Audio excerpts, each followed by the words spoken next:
시편 46편 1절 말씀에서 우리 3절까지의 말씀 우리 같이 한 목소리로 읽겠습니다.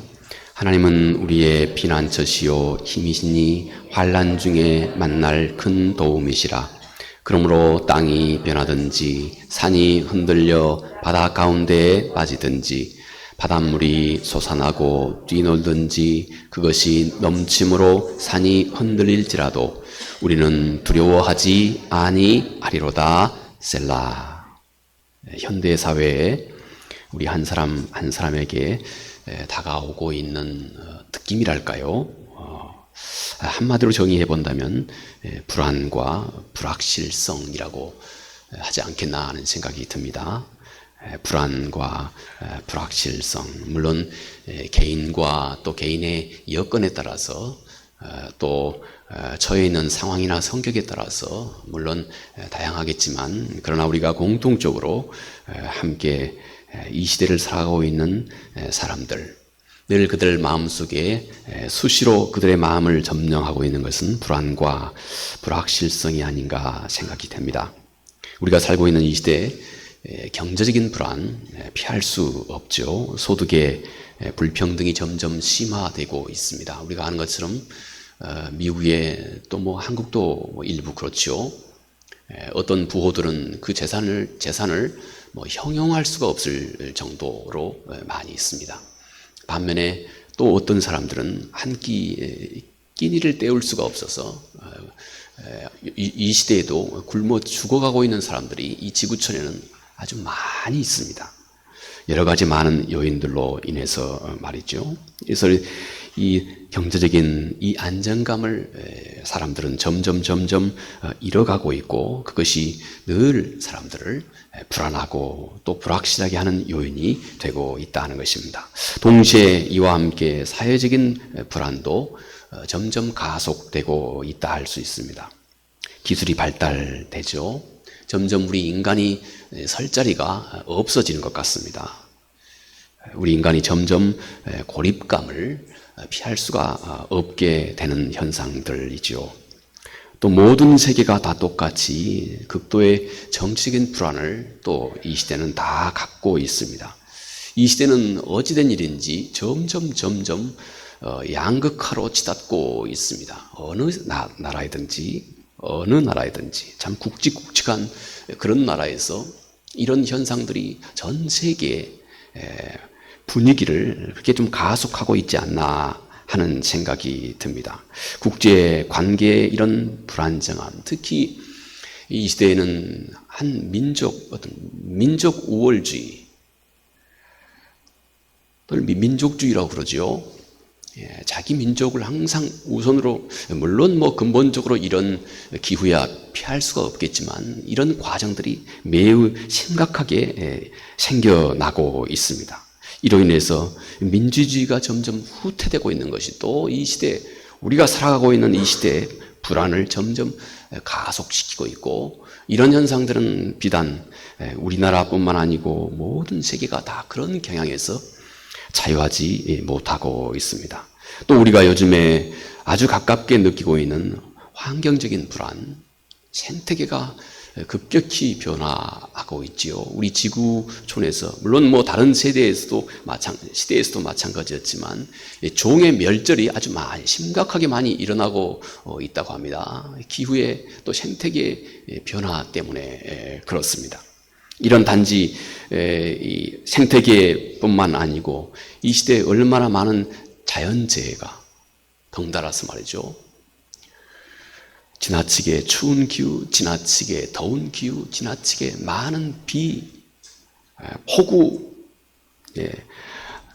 사막에서도 요즘에는 폭우가 내려가지고 홍수가 나고 도대체가 예측 불가능한, 그래서 우리 미래에 대한 두려움이 점점 예전에는 이런 얘기들이 그저 막연한 얘기처럼만 들렸습니다만은 요즘에는 절대 그렇지가 않다 하는 생각이 듭니다. 오늘 이 본문을 고라 자손의 시라고 시편 46편을 그렇게 소개하고 있습니다. 그러면 여러분, 이 고라 자손들이 살던 그 시대에는 어떠했을까요? 고라 자손은 우리가 아는 것처럼 성전에서 예배와 찬양을 담당하던 이 레위 족속에 해당하는 가문입니다.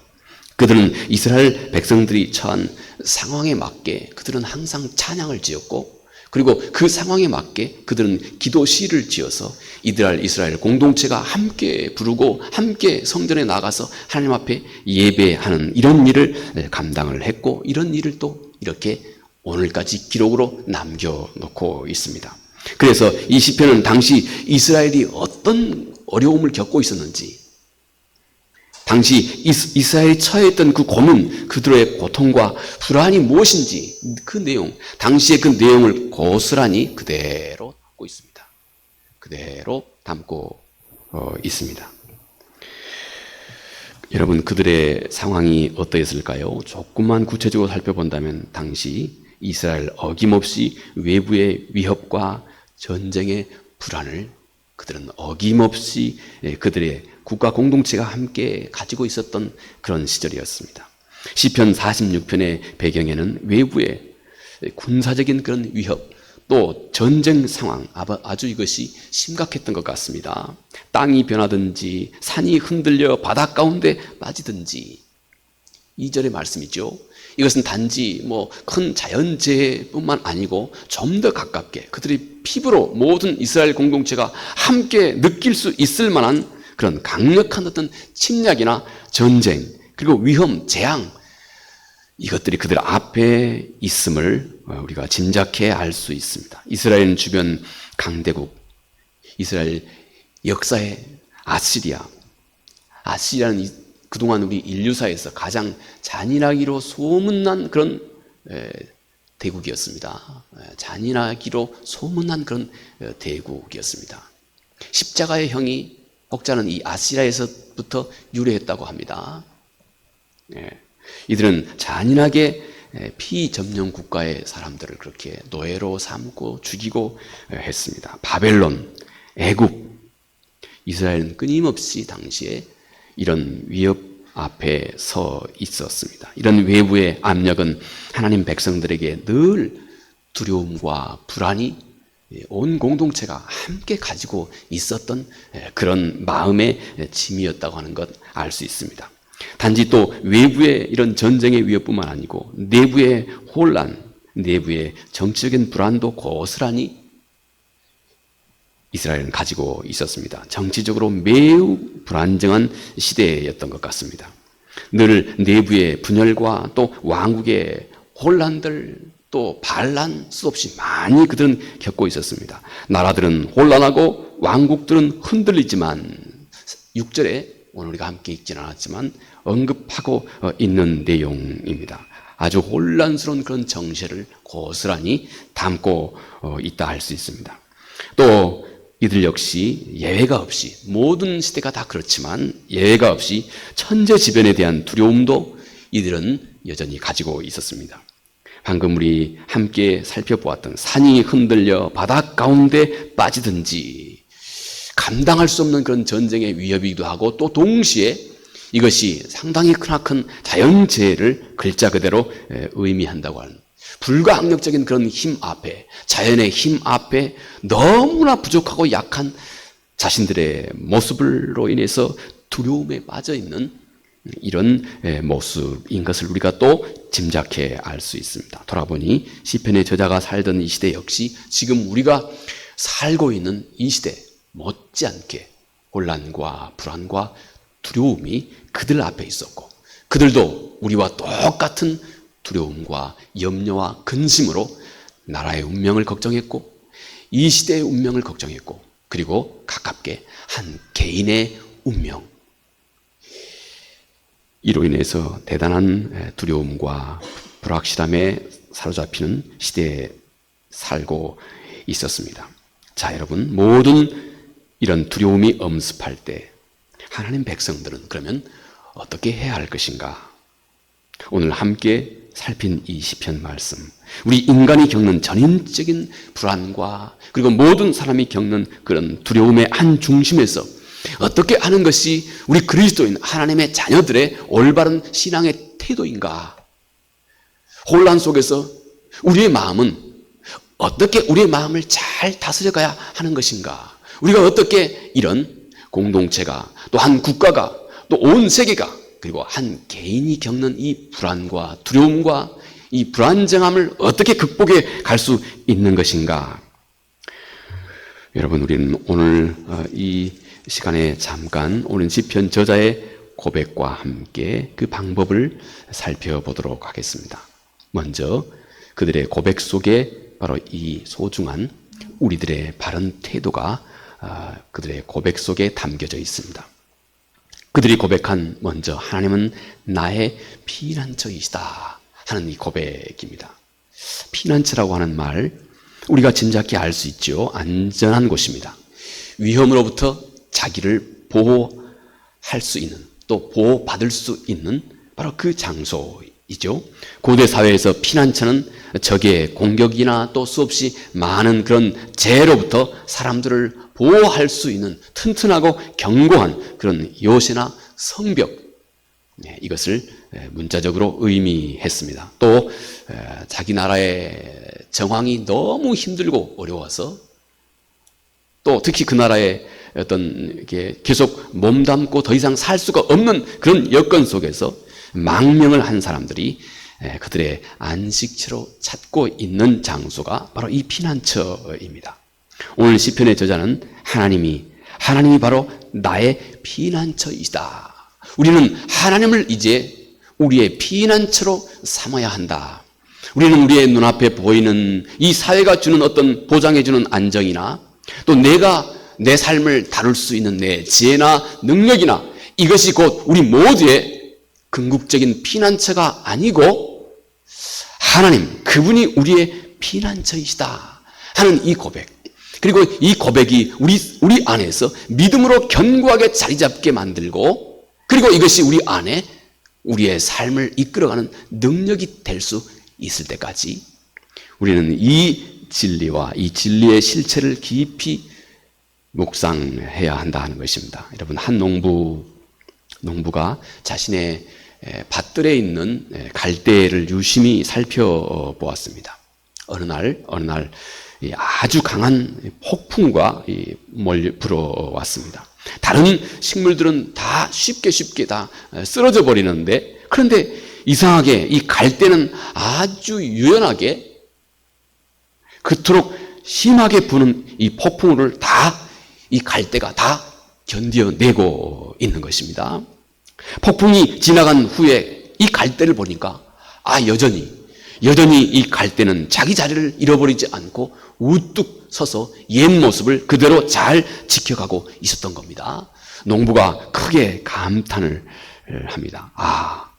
이 갈대가 강한 바람을 맞으면서 이 갈대가 이토록 튼튼하고 견고해졌구나. 여러분, 하나님은 그리고 하나님은 나의 피난처입니다. 그런데 환난 중에 그가 나를 잘 돌보시지 않은 것 같은 느낌을 우리가 때로는 가질 수도 있을 것입니다. 하나님이 어찌 이럴 수가 있습니까? 부족하긴 하지만 나름 하나님 뜻 안에 그동안 인생 살아왔는데 하나님 어떻게 내 삶 속에 이런 문제가 생겨날 수 있습니까? 여러분, 아주 심각한 그런 어떤 문제에 접한 사람들은 모두가 다, 특히 우리 그리스도인들 세계 속에서 말이죠, 모두가 다 가장 첫 번째로 그 마음속에서 그 절대자를 향해서 묻는 질문이 바로 이것입니다. Why me? 왜 하나님 납니까? 이게 우리 임상에서도 가장 먼저 한 사람이 심각한 갈등을 겪을 때 가장 먼저 안에서 생겨나는 그 질문이라고 합니다. 하나님, 왜 납니까? 하나님, 왜 나에게 이런 일이 생깁니까? 여러분, 그런데 우리는 한 걸음 더 나아가 하나님께서 우리 삶을 지키시는 그분의 그 방법에 우리가 좀 눈이 열려야겠습니다. 마치 하나님은 우리를 이 갈대와 같이, 풍랑 속에서 하나님은 마치 우리를 갈대와 같이 그렇게 지켜간다는 것입니다. 하나님이 우리의 피난처가 되신다고 하는 이 말은 하나님께서 우리의 삶을 이 갈대와 같이 우리 삶을 지키고 인도하고 보호하신다 하는 것입니다. 우리의 삶에서 어려움이 닥칠 때 그것과 함께 우리 삶은 잠시 요동하지 않을 수가 없습니다. 그 누구나 마찬가지일 것입니다. 세상의 모든 사람들은 눈앞에 전혀 예기치 않는 이런 어려움이 닥쳐왔을 때 누구나 그 안에서 갈등합니다. 그런데 하나님은 이 갈등을 내가 겪게 하시면서 내 마음속에서 아주 신기하게 만들어가고 계시는 그분의 아주 고귀한 선물이 있다는 것입니다.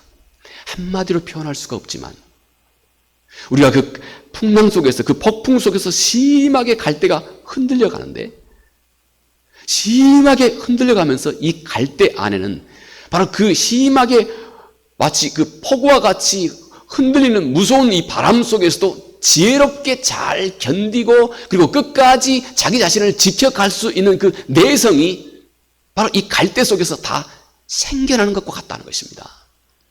그래서 점점 더 갈대는 부드러워지고 견고해지는 것입니다. 하나님이 우리의 피난처이시다 하는 것은 전혀 문제도 아픔도 어려움도 없는 자리에 하나님은 절대 우리를 두지 않습니다. 하나님은 우리의 삶을 그런 방식으로 하나님은 우리의 피난처가 되지 않는다는 것입니다. 마치 폭풍 앞에서 갈대와 같이.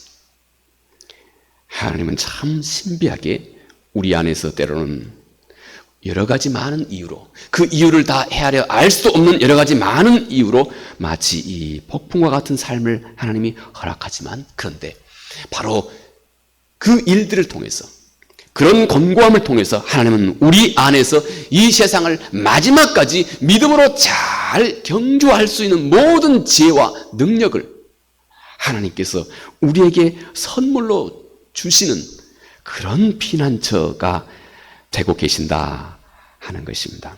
여러분, 결국 하나님께서는 이런 우리의 삶의 어려움을 통해서 결국 돌아보니 하나님은 나를 강하게 만드셨고, 그것과 함께 하나님은 나를 더 부드럽게 만드셨고, 그것과 함께 하나님은 나에게 겸손을 가르쳐 주셨고, 그것과 함께 하나님은 나를 참으로 마음이 따뜻하여 다른 사람의 아픔과 어려움도 깊이 헤아려 이해할 수 있는 성숙한 사람으로 하나님은 나를 만들어가고 계셨던 겁니다.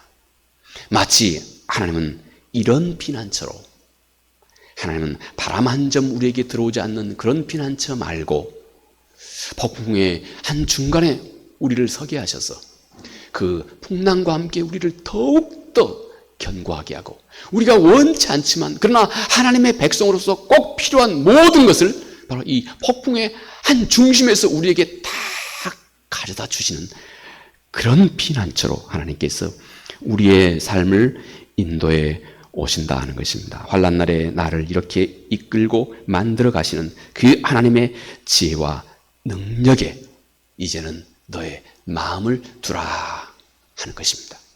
그 하나님을 더 깊이 알라. 하나님이 이렇게 나의 피난처라고 하는 이 사실을 우리는 우리의 삶 속에서 절대 잊지 말고 늘 기억해야 하겠다는 것입니다. 다음, 오늘 시편 저자의 고백입니다. 하나님은 우리의 힘이시다. 하나님이 우리의 힘이시다. 우리는 곤란 중에 늘 자기 자신의 능력과 지혜와 방법과 상식을 의존하는데 아주 우리는 발빠릅니다. 우리는 너무 쉽게 누구나 예외 없이 우리는 우리의 곤란 중에서 늘 자신의 능력과 지혜와 힘과 상식, 물론 이 또한 매우 중요합니다. 이 또한 결코 이런 내용들을 부인할 수 없고 해서도 안 됩니다. 그러나 궁극적인 차원에서 우리가 아무리 우리의 지혜를 의존한다 할지라도 우리가 담대하게 내세울 수 있는 그 지혜의 뿌리를 당신은 항상 하나님께 두고 있어야 한다는 것입니다. 우리가 아무리 상식을 의존하여 우리 앞에 있는 문제를 해체간다 할지라도 바로 그 궁극적인 마음의 뿌리를 항상 하나님, 그 모든 힘의 근원을 오직 전능하신 하나님, 그분께 두고 있어야 한다 하는 것입니다. 왜냐하면 오직 하나님만이 나의 참다운 힘과 능력의 근원이시기 때문이다 하는 것입니다. 여러분, 폭풍 속에서, 그리고 때로는 많은 비가 내리고, 그리고 짙은 안개 속에서 흔들리지 않고 항상 배들이 마지막까지 안전하게 항해할 수 있는 그 등대를 한번 곰곰이 생각해 보십시오. 여러분, 폭풍이 몰려올 때 많은 배들이 요동하고, 그리고 심한 두려움과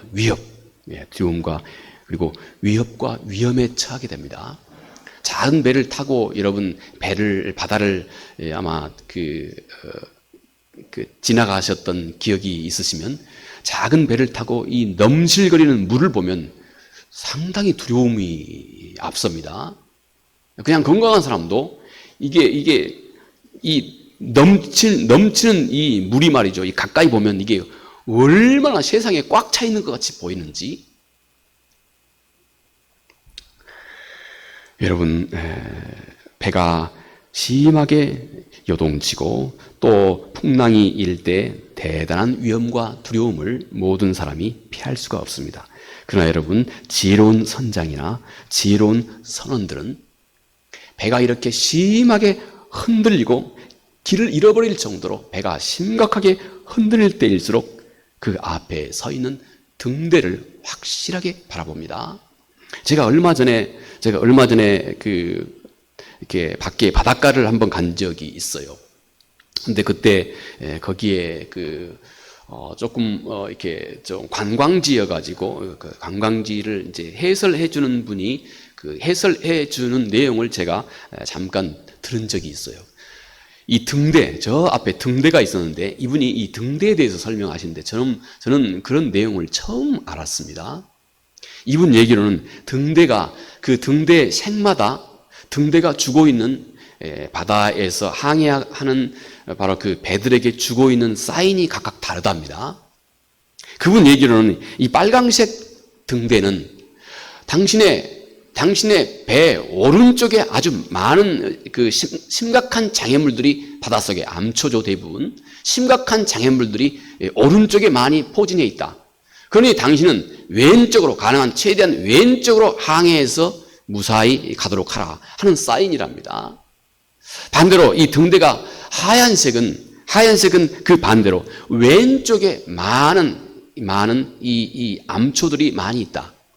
그러니 왼쪽에 이런 장애물들이 많이 있으니까 당신은 가능하면 오른쪽으로 등대를 바라보면서 배가 오른쪽으로 항해해야 안전하게 항해할 수 있다 하는 그런 표랍니다. 그리고 노란색 등대요. 노란색 등대는 이것저것 방향 가릴 것 없이 지금 이 둘레에는 아주 많이 이게 불안정하게 말이죠. 이게 여기저기에 많은 암초들이 이 둘레에 있다.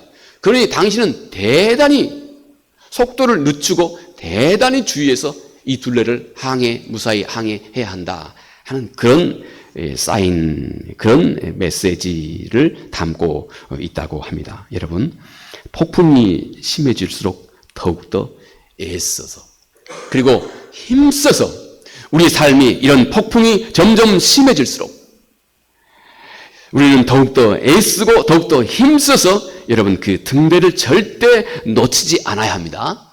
그리고 그럴 때일수록 풍랑이 심하게 요동치고 내가 타고 있는 이 배를 내가 스스로 통제할 수 없을 것 같은 그런 위기가 우리 삶 가운데 있을수록 우리는 더 앞에 있는 등대와 그리고 그것이 주는 사인에 당신이 익숙해져야 한다 하는 것입니다. 그리고 그것에 따라서 무사하게 항해하는 이 일, 앞에 있는 등대를 앞으로 항해의 중요한 기초로 꼭 삼아야 한다 하는 것입니다. 그리고 그것이 주고 있는 그 메시지도 꼭 잘 지켜 준행해야 한다 하는 이 사인이 되는 것입니다. 여러분, 그래야 결국 그 등대로 인해서 그가 마지막까지 길을 잃지 않고 안전하게 항해를 다 이루어낼 수 있게 되기 때문이다 하는 것입니다. 이 등대와 같이 하나님이 우리 생명을 지켜갈 궁극적인 힘과 그 능력의 근원이 되신다 하는 것입니다. 우리의 삶이 흔들리고 요동칠수록, 우리 삶이 불안하고 또 불안정할수록, 우리는 우리의 힘의 근원 되신, 그리고 우리의 지혜의 근원 되시는 전능하신 그 하나님께 우리의 눈을 더 분명하게 고정시켜야 하고, 그리고 그 등대가 주고 있는 그 메시지에 내가 실제적으로 반응해 가야 합니다. 막연하지 않고 이제 실제적으로 그 등대가 주고 있는 그 교훈을 따라서 내가 움직일 줄 알아야 한다 하는 것입니다. 여러분, 숲속에 작은 새 한 마리가 튼튼한 나무 위에다가 둥지를 만들고 살아갑니다.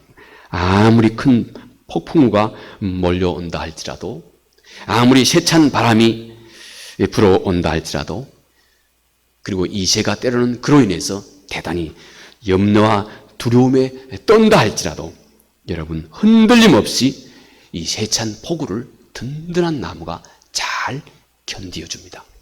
왜냐하면 이 새는 자기의 생명의 뿌리와 같은, 생명의 그 기초와 같은 자기의 둥지를 튼튼한 나무 위에다가 견고하게 그가 세워놓고 있기 때문에 그렇습니다.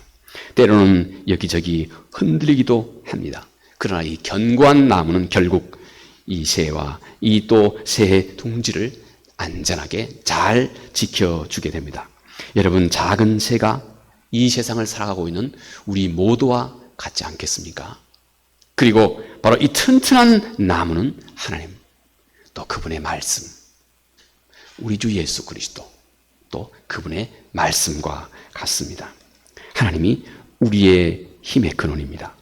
그분 위에 우리의 삶의 둥지를 틀 때 그는 흔들림 없이 우리를 잘 지켜가게 된다는 것입니다. 여러분, 그분과 그분의 말씀 위에 내 삶의 둥지를 튼다고 하는 것, 이게 뭘 의미할까요? 이건 우리 각자의 몫입니다. 우리 모두가 좀 더 익숙해져야 되고, 좀 더 익숙하고, 좀 더 구체적이고, 좀 더 실체적으로 우리가 우리의 삶을 그분의 말씀과 그분 자신의 둥지를 틀고 살아간다고 하는 이 진리를 우리는 터득하고 학습하고 또 이 일에 점점 익숙해져야 합니다. 저는 겨울 되면 새벽 시간에, 이제 우리 기도 시간에 우리 교회에 도착해서 사무실에 들어가면 겨울에는 사무실이 깜깜합니다. 뭐 성전이 깜깜하듯이 제 사무실에 들어가도 깜깜합니다. 뭐 여러분도 아시는 것처럼 제가 새벽 시간에 사무실에 들어가가지고 사무실 안에 불을 켜지 않습니다. 왜 안 켜겠습니까? 물론 이제 여름이 가까워지면 사무실이 어느 정도 밝아지니까 뭐 어디가 뭐가 있고 다 합니다. 제가 새벽 말씀을 나누는데 필요한 모든 것을 챙기는데 아무 장애가 없어요. 근데 겨울에는 깜깜합니다. 안 보입니다. 그런데 저는 어디에 뭐가 있는지 다 알고 있습니다. 여러분도 똑같겠죠? 같은 상황에서는 어디가 뭐가 있는지 다 알고 있습니다. 왜 그러겠습니까? 익숙해서 그렇습니다. 익숙해서 그렇습니다. 이건 매우 중요한 것입니다. 여러분, 우리의 삶 속에는 우리가 예기치도 않고 예상치도 않는 수도 없이 많은 일들을 겪게 됩니다. 지금까지 겪어오셨고 앞으로도 계속 겪게 될 것입니다. 아무도 예외가 없어요. 앞으로도 계속 여러분들의 가까운 지인이 또 소천한다거나, 여러분들의 가까운 어떤 일에 예기치 않은 일들이 발생한다거나, 수도 없이 많은 일들이 우리 앞에 다가오고 있습니다. 많은 일들, 우리 사람은 대단히 영적인 존재입니다. 그래서 우리가 다가오는 그 사건, 일들과 함께 우리 마음은 그것을 해석할 능력이 있어요. 그걸 느끼는 겁니다. 그 문제 속에서 우리 마음은 영향을 받습니다. 때로는 불안하고 근심에 빠지고 때로는 기쁘기도 하고, 우리 마음은 우리 앞에 다가오는, 우리 앞에 벌어지고 내가 만나고 있는 그 사건을 우리는 우리 마음속에서 소화하고 해석하고 이해하는 과정입니다. 그래서 우리가 영적인 존재입니다. 여기에서 많은 영적인 문제들이 우리에게 다가옵니다. 불안, 염려, 근심, 두려움, 절망, 낙심, 환희, 기쁨, 뭐 여러 가지.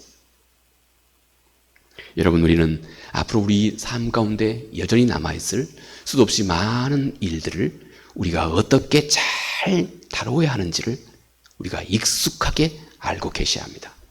우리가 하나님의 말씀을 뚫어져라 쳐다봐야 할 이유가 거기에 있습니다. 하나님 말씀에 더 익숙하고 더 익숙하고 더 익숙해야 할 그 이유가 거기에 있습니다. 이 66권 우리에게 남겨주신 하나님의 나라까지 무사히 이 땅에서 우리의 삶이 성공리에 이 땅을 단지 우리 삶을 무사히 살아갈 뿐만 아니라 이 땅에서 빛으로 소금으로 의미 있고 뜻 있고 능력 있는 삶, 가치 있는 삶을 살아가기 위해서 우리가 꼭 익숙하게 알아야 할 것이 이 하나님과 하나님 말씀입니다. 말씀 속에 거하고 계신 그분의 인격까지 우리는 익숙해져야 됩니다. 익숙해질 때 우리 앞에 다가오는 수도 없이 많은 우리 인생의 굴곡 속에서도 그 환경과 여건과 그 사건들을 잘 다룰 줄 알게 됩니다. 우리 신앙을 잘 끝까지 지켜갈 수 있게 됩니다. 마지막 여러분, 가장 큰 원수가 남아 있습니다. 사망이라고 하는 우리가 다루기에 정말 가장 버거운 적, 가장 버거운, 그때는 우리의 믿음이, 하나님을 아는 여러분의 믿음이 다 총체적으로 동원돼야 이 원수를, 이 마지막 우리가 이겨가야 할 그 관문을 평안하게 잘 다룰 수 있는 능력이 우리에게 생겨나게 됩니다. 우리는 이렇게 다양하게 하나님과 하나님의 말씀에 우리는 익숙해야 합니다. 그래야 모든 다양한 사건 속에서도 우리 마음이 흔들리지 않고 모든 문제를 잘 다루고 잘 지혜롭게 다뤄가고 우리 마음이 문제 앞에 빼앗기지 않는 건강한 삶을 지켜갈 수가 있게 됩니다. 연약할 때에도 그 연약함 잘 다루고 견고하게 우리를 지켜가고 삶의 다양한 압박이 느껴질 때에도 우리 마음을 빼앗기지 않고 잘 지켜가고 굳건히 설 수 있게 합니다. 큰 폭풍이 우리 삶에 다가올 때도 우리가 뿌리부터 흔들리지 않고 환난 중에서도 견고하게 지켜갈 수 있는 전능하신 하나님, 하나님이 우리의 힘 되시고 그분의 말씀이 우리의 등이 되고 빛이 된다고 하는 성경의 이 소중한 가르침, 그게 무엇을 의미하는지 우리는 익숙하게 하나님 말씀을 더 깊이 잘 다루어야 한다 하는 것입니다. 마지막, 하나님은 환난 중에 만날 큰 도움이시라 말씀합니다. 하나님은 항상 살아, 항상 하나님은 현존하고 계신다 하는 것입니다. 하나님은 어떤 상황 속에서도 결코 우리를 떠나지 않으십니다.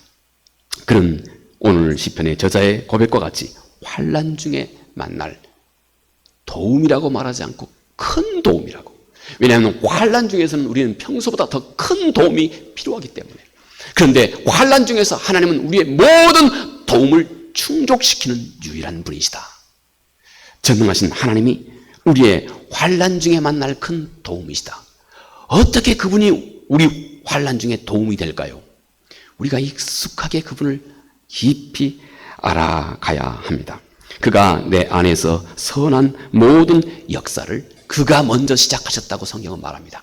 그래서 그분은 절대 그가 먼저 시작하신 우리 안에서의 선한 역사를 그는 단념하지 않으신다 말씀합니다. 우리가 아는 것처럼 빌립보서 1장 6절 말씀에 너희 안에서 착한 일을 시작하신 이가 그리스도 예수의 날까지 이루실 줄을 우리는 확신하노라.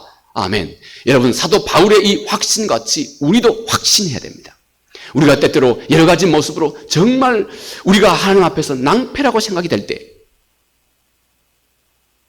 그가 우리 안에서 선한 일을 그가 시작하셨다고 하는 것. 선한 일의 근국이 무엇이겠습니까? 구원입니다. 그가 우리 안에서 선한 일을 그가 시작했다고 하는 것. 그래서 그가 시작하셨기 때문에 그는 절대 우리 안에서 포기하지 않으신다고 하는 이 사실을 우리 속에 흔들림 없이 견고하게 항상 가지고 있어야 합니다. 또 시편 29편 10절에 여호와께서 홍수 때 좌정하셨으며 여호와께서 영원토록 왕으로 좌정하시도다. 좌정은 자리를 틀고 왕자의 턱 앉으신다는 것입니다. 특히 여호와께서는 홍수 중에 좌정하신다. 여러분, 홍수는 모든 눈앞에 보는 세상들이 마구 흔들릴 때입니다. 앞으로 세상은 점점 더 혼란스러울 것이에요. 앞으로 얼마 후면 이 식량 문제, 이 심각한 기후 문제로 인해서 식량 문제가 점점 심각해지리라고 생각이 됩니다. 식량 문제가 심각해지면 전쟁이 일어나는 것은 시간 문제입니다. 반드시 전쟁이 일어나게 돼 있습니다. 세상은 점점 정말 긍정적인 생각을 하기가 어려운 시대예요. 여러분, 이 시대에 우리는 우리의 눈을 전능하신 하나님, 그분에게서 답을 찾아야 한다 하는 것입니다. 하나님은 홍수 때 좌정하신 우리의 아버지시고 우리의 하나님이시기 때문에 그렇습니다. 우리가 아시는 것처럼 마태복음 28장 마지막 장이죠. 마지막 절에 이렇게 말씀해요. 볼지어다 내가 세상 끝까지 너희와 항상 함께 있으리라 하시니라. 있으리라고 하는 이 말, 제가 아는 이 문법, 헬라어나 영어나 제가 아는 이 성서 원어 말이죠. 헬라, 에고 에임입니다. 이 부분의 성서 언어가 말이죠. 현재형이에요. 내가 항상 너와 함께 있다. 왜 우리 말에 좀 어법이 좀 이렇게 약간 이렇게 좀 뭐랄까요? 약간 이렇게 부드럽지 않아서 이렇게 번역한지는 모르겠습니다. 이 말의 원래 의미는 이것입니다. 볼지어다 내가 세상 끝날까지 내가 항상 너와 함께 있답니다. 너와 함께 있다. 앞으로 있을 것이 아니고 너와 함께 있다. 지금 하나님이 지금 나와 함께 계신다. 여러분, 우리는 이 진리에 늘 몰두하셔야 됩니다. 우리는 이 진리에 늘 몰두하셔야 됩니다. 내가 혼자가 아니다 하는 이 진리입니다. 나는 이미 혼자가 아닙니다. 전능하신 하나님, 그분이 영으로 지금 나와 이미 함께 하고 계시는 것입니다. 그가 여전히 내 삶을 알고 있고 나를 알고 계시고 내가 그분을 바라보게 하시고 내 삶을 이끌어가고 계시는 분입니다. 그리고 하나님은 항상 지금 가장 완벽한 계획을 하나님께서는 나와 더불어서 만들어가고 계시는 분입니다. 뒤를 돌아볼 필요가 없다는 것입니다. 우리 그리스도인들은 그렇습니다. 우리는 이 사실을 믿음으로 알게 된다고 사도는 에베소서 3장 17절에 말합니다. 믿음으로 지금 하나님이 내 안에 계신다고 하는 이 사실을 알게 된다. 믿음으로. 또 우리는 의인은 바로 이 믿음으로 살게 된다. 사도가 로마서 1장 17절에 말씀합니다. 의인은 바로 이 믿음으로 이제 앞으로의 모든 삶, 이 세상을 살게 됩니다. 이 믿음으로 말입니다. 그리고 믿는 우리에게 베푸신 능력이 지극히 크고 큰 것을 내가 너희들 알기 원한다고 사도는 또 에베소서 1장 19절에 그렇게 말씀을 하고 있습니다. 그러므로 오늘 시편 저자의 고백, 그러므로 땅이 변하든지 산이 흔들려 바다 가운데 빠지든지 바닷물이 솟아나고 뛰놀든지 그것이 넘침으로 산이 흔들릴지라도 우리는 두려워하지 아니하리로다. 여러분, 산이 흔들리고 바다가 흔들리고 또 산이 뿌리쳐 뽑혀서 바다에 빠져들어가고 이와 같은 혼란이 어디 더 있겠습니까? 가장 극도의 혼란스러운 상황을 지금 이 시편의 저자가 상정하고 있지 않습니까? 이런 상황 속에서 여러분, 모든 세상이 흔들린다 할지라도 우리는 두려워하지 않는다는 것입니다. 왜입니까? 여호와 하나님께서 우리의 아버지가 되시고 여호와 하나님, 그분이 우리의 하나님이 되시기 때문에 그렇습니다. 하나님, 그분은 우리가 가지고 있는 그 어떤 문제보다도 항상 크고 위대하신 분입니다. 우리가 어떤 문제가 있다 할지라도, 어떤 근심이 있다 할지라도 그분 앞에 우리의 문제는 마치 조족지혈과 같습니다. 이 사실이 늘 우리 마음속에 깊이 살아있기 바라겠습니다. 은혜 주신 아버지 하나님, 고맙고 감사합니다. 산이 흔들리고 요동치고 또 산이 뽑혀서 바다에 던져지고 얼마나 큰 혼란을 지금 시편의 저자가 상정하고 있는지. 그러나 아버지 하나님, 그는 전능하신 하나님을 바라보고 있기 때문에, 하나님 그분을 절대적으로 신뢰하기 때문에 그분의 능력과 지혜와 그리고 그분의 우리를 향하신, 나를 향한 그분의 변함없는 사랑을 굳건하게 신뢰하고 있기 때문에 그 어떤 상황 속에서도 두려워하지 않는다 고백합니다. 주님이시여, 이 시편 저자의 고백이 오늘 우리의 모두의 고백이 될 수 있도록 큰 은혜 베풀어 주시옵소서. 예수님 이름으로 기도합니다. 아멘.